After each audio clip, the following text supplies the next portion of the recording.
These are great here and there, but presumably only minimally used. Or are they? If we plan for major 256-bit instruction usage, we need to set the CPU clock substantially lower or noticeably increase the size of the power supply and fan. So, after much discussion, we decided to go with a very different direction on PlayStation 5. We built a GPU with 36 CUs. Mind you, RDNA 2 CUs are large. Each has 62% more transistors than the CUs we were using on PlayStation 4. So if we compare transistor counts, 36 RDNA 2 CUs equates to roughly 58 PlayStation 4 CUs. It is a fairly sizable GPU. Then we went with a variable frequency strategy for PlayStation 5, which is to say we continuously run the GPU and CPU in boost mode. We supply a generous amount of electrical power and then increase the frequency of GPU and CPU until they reach the capabilities of the system's cooling solution. It's a completely different paradigm.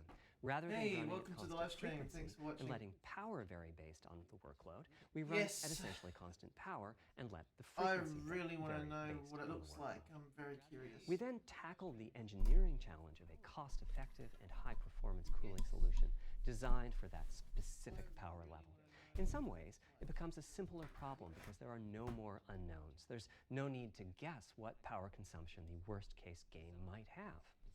As for the details of the cooling solution, we're saving them for our teardown. I think you'll be quite happy with what the engineering team came up with.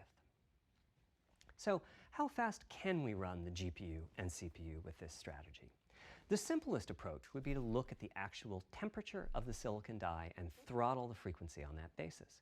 But that won't work. It fails to create a consistent PlayStation 5 experience. It wouldn't do to run a console slower simply because it was in a hot room. So rather than look at the actual temperature of the silicon die, we look at the activities that the GPU and CPU are performing and set the frequencies on that basis, which makes everything deterministic and repeatable. While we're at it, we also use AMD's Smart Shift technology and send any unused power from the CPU to the GPU so it can squeeze out a few more pixels. The benefits of this strategy are quite large. Running a GPU at 2 GHz was looking like an unreachable target with the old fixed frequency strategy. With this new paradigm, we're able to run way over that. In fact, we have to cap the GPU frequency at 2.23 GHz so that we can guarantee that the on-chip logic operates properly. 36 CUs at 2.23 GHz is 10.3 teraflops, and we expect the GPU to spend most of its time at or close to that frequency and performance. Similarly, running the CPU at 3 GHz was causing headaches with the old strategy. But now we can run it as high as 3.5 GHz. In fact, it spends most of its time at that frequency. That doesn't mean all games will be running at 2.23 GHz and 3.5 GHz. When that worst-case game arrives, it will run at a lower clock speed, but not too much lower. To reduce power by 10%, it only takes a couple of percent reduction in frequency, so I'd expect any downclocking to be pretty minor. All things considered, the change to a variable frequency approach will show significant gains for PlayStation gamers. The final of our 3 principles was about finding new dreams. It's important for us on the hardware team to find new ways to expand or deepen gaming, and that's what led us to a focus on 3D audio. As players, we experience the game through the visuals, through audio, and through the feedback we receive from the controller, such as rumble or haptics. Personally, I feel a game is just dead without audio. Visuals are, of course, important, but the impact of audio is huge as well. At the same time, the audio team on a game project has to do a lot with a little. For example, on PlayStation 4, there's fierce competition for the Jaguar CPU cores. Audio typically ends up getting just a fraction of a core. That's not much of a computational resource, particularly when you consider that the visuals run at 30 or 60 frames a second, but audio processing needs to happen at almost 200 times a second. So, it's been tough going making forward progress on audio with PlayStation 4, particularly when PlayStation 3 was such a beast when it came to audio. The SPUs in Cell were almost a perfect device for audio rendering. Simple pipelined algorithms could really take advantage of asynchronous DMA and frequently reached 100% utilization of the floating point unit. There's unfortunately nothing comparable on PlayStation 4. Probably the most dramatic progress in the PlayStation 4 generation has been with virtual reality. The PSVR hardware has its own audio unit. It supports about 50 pretty decent 3D sound sources. And this provided a hint as to where we could go with audio, as well as some valuable experience. Not to oversimplify, but here were our goals for audio on PlayStation 5. The first goal was great audio for everyone, not just VR users or soundbar owners or headphone users. That meant audio had to be part of the console. It couldn't be a peripheral. The second goal was to support hundreds of sound sources. We didn't want developers to have to pick and choose what sounds would get 3D effects and which wouldn't. We wanted every sound in the game to have dimensionality. And finally, we wanted to really take on the challenges of presence and locality. Now, when we say presence, we mean the feeling that you're actually there. You've entered the matrix. It's not, of course, something we thought we could perfectly achieve, but the idea was that if we stopped using just a rain sound and instead used lots of 3D audio sources for raindrops hitting the ground at all sorts of locations around you, then at some point your brain would take a leap and you'd begin to have this feeling of real presence inside the virtual world of the game.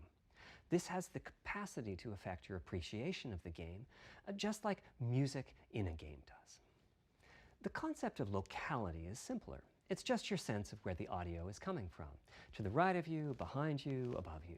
This can immerse you further in the game, and it can also directly enhance the gameplay. To use Dead Space as an example, I know, old school, you're fighting enemies in fairly dark, spooky locations. Back in the day, if you played the game using the TV speakers, you could tell that there was one last enemy growling and hunting you down, but it was difficult to tell quite where that enemy was. With headphones, you could tell that the enemy was somewhere on the right, which let you deduce, if you couldn't see it, that it must be somewhere behind and to your right. But with 3D audio with good locality, the idea is you know the enemy is precisely there, and you turn and you take it out. So, how do we know where a sound is coming from in the first place? Well, all those bumps and folds in the ear have a meaning, evolutionarily speaking. Based on what direction the sound is coming from, sound waves bounce around inside the ear, there's some constructive and destructive interference, and the result is a change in volume. The phase of the sound also shifts, depending on what path the sound wave took to reach the ear canal. These volume changes and phase shifts are different for each direction and also vary depending on the frequency of the sound. Head size and head shape also impact the sound in a similar fashion. The way that the sound changes, based on direction and frequency, can be encoded in a table called the Head-Related Transfer Function, or HRTF. Here's part of one. Okay. The vertical axis is the frequency, the horizontal axis is the direction, front, back, left, right, and the color gives the degree of attenuation of the sound at that frequency. The HRTF is as unique to an individual as a fingerprint is. In fact, you're looking at mine right now.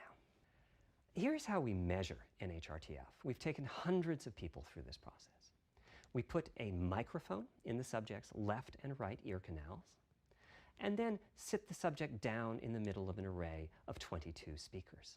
We then play an audio sweep from each speaker as we rotate the subject.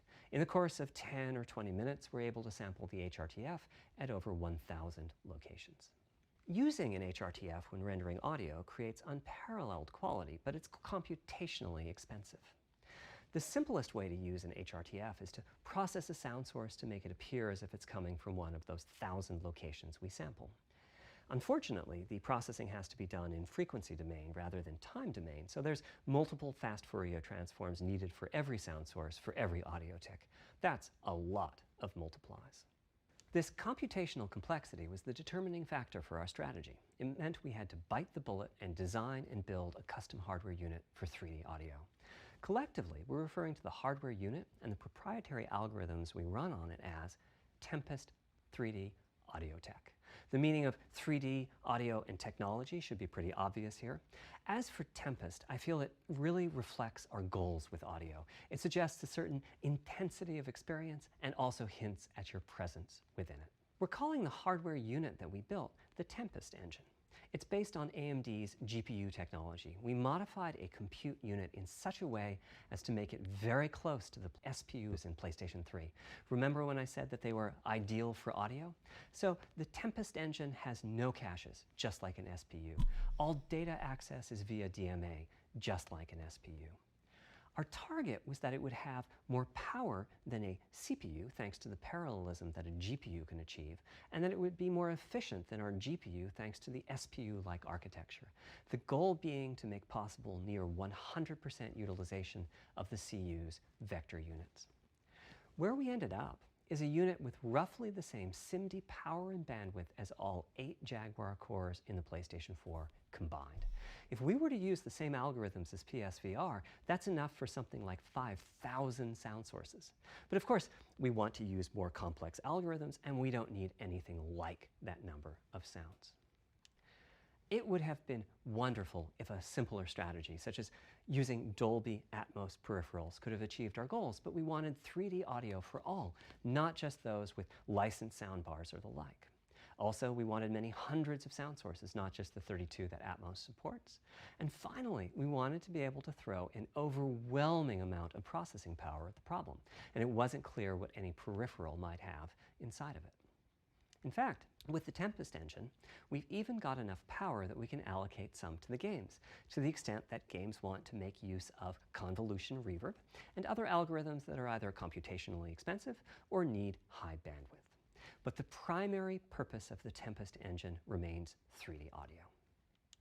Now, 3D audio is a major academic research topic. It's safe to say that no one in the world has all of the answers.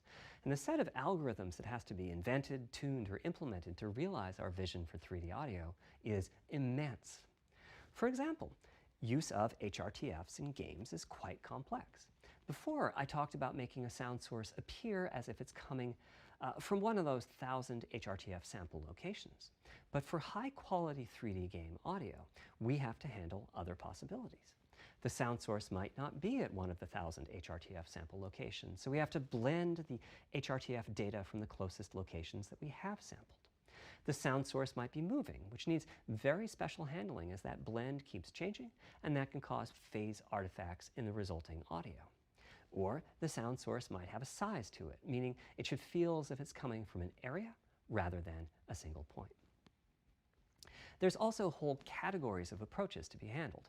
3D audio can be implemented using individual processing of 3D sound sources. But alternatively, ambisonics can be used for 3D audio. Ambisonics being somewhat like the spherical harmonics used in computer graphics. And finally, there's audio devices. The player might be using headphones or TV speakers or have a higher-end surround sound setup with 6 or more speakers, all of which need different approaches.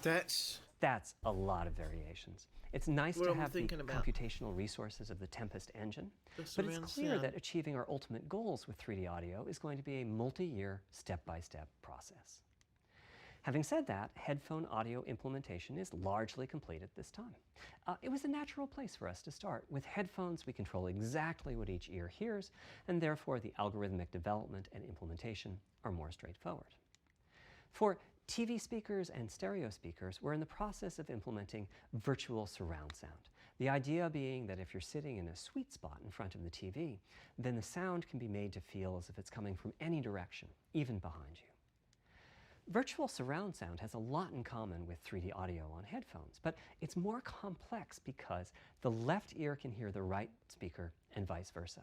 We have a basic implementation of virtual surround sound up and running. We're now looking at increasing the size of that sweet spot, which is to say, making the area you need to be in to feel the 3D effect larger, and we're also working to boost the sense of locality. Headphone audio is the current gold standard for 3D audio on PlayStation 5, but we're going to see what we can do to bring virtual surround sound to a similar level, after which we'll start in on setups with more speakers, such as 6-channel surround sound. It's now to the point where some of the PlayStation 5 games in development are extensively using these systems. One of the game demos allows you to toggle between conventional PlayStation 4-style stereo audio and our new 3D audio. I listened with just an ordinary pair of over-the-ear headphones, and wow, I could feel a difference. 3D audio has that dimensional feel to it. Conventional stereo audio feels smashed flat by comparison. the improvement is obvious. So, a big advancement, but have I entered the matrix? Does my brain believe I'm really there, like I was talking about earlier when I explained our target of presence? Well, the answer is no, but you've probably caught on to what's missing here, namely whose HRTF was being used. It wasn't mine, it was the default HRTF. The audio team analyzed the hundreds that they measured and chose the one they felt was the closest fit to the total game playing audience. This shows a piece of the default HRTF on the left and my HRTF on the right. You can see that the general features are much the same, but the details are quite different. With the default HRTF, as I said, the 3D audio sounds pretty great. When I use my HRTF, though, the audio reaches a higher level of realism, which is to say that when using headphones and my HRTF, I occasionally get fooled and even think a sound is coming from the real world when it's actually coming from the game. A corollary to this is that there are a few people whose HRTFs are sufficiently far from the default HRTF, that's the red dot here, that they can toggle between PS4 style and PS5 style audio and not sense much difference. I've had a few people describe the PlayStation 5's 3D audio as sounding like a bit better stereo audio. Presumably they're the ones at the very edges of this diagram. Which means what HRTF you're using is key. I'd like everyone to be able to experience what I'm experiencing, but obviously it's not possible to measure the HRTF of every PlayStation user. That means HRTF selection and synthesis are going to be big topics going forward as the Tempest technology matures. At PlayStation 5 launch, we'll be offering a choice of 5 HRTFs. There's a simple test where you pick the one that gives you the best locality. That's just the first step, though. This is an open-ended research topic. Maybe you'll be sending us a photo of your ear and we'll choose a neural network to pick the closest HRTF in our library. Maybe you'll be sending us a video of your ears and your head and we'll make a 3D model of them and synthesize the HRTF. Maybe you'll play an audio game to tune your HRTF. We'll be subtly changing it as you play and home in on the HRTF that gives you the highest score, meaning that it matches you the best. This is a journey we'll all be taking together over the next few years. Ultimately, we're committing to enabling everyone to experience that next level of realism. Hopefully, I've been able to illustrate a bit about our design and decision-making process today and why PlayStation 5 has the feature set that it does. Now comes the fun part. We get to see how the development community takes advantage of that feature set. I'm hoping for the completely unexpected. Will it come from audio, ray tracing, the capabilities of the SSD, or something else? I guess we'll find out soon enough. All right. Thank you for your time today. Yes, here we go. Here we go. Here we go. Here we go, guys.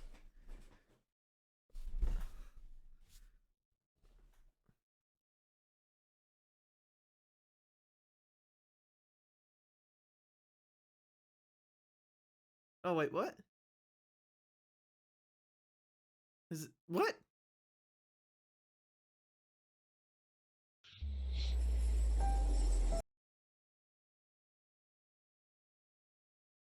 What?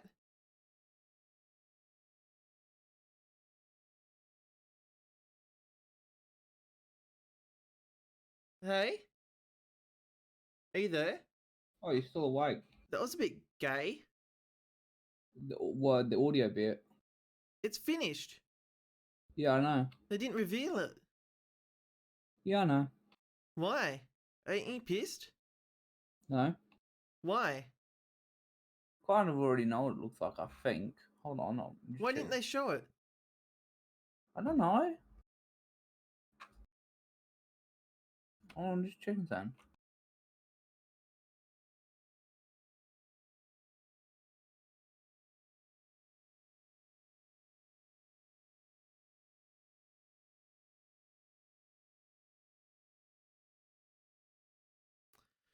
Well, that's it, guys, for the live stream. I'll see you guys tomorrow in the live stream tomorrow. See ya. Freak.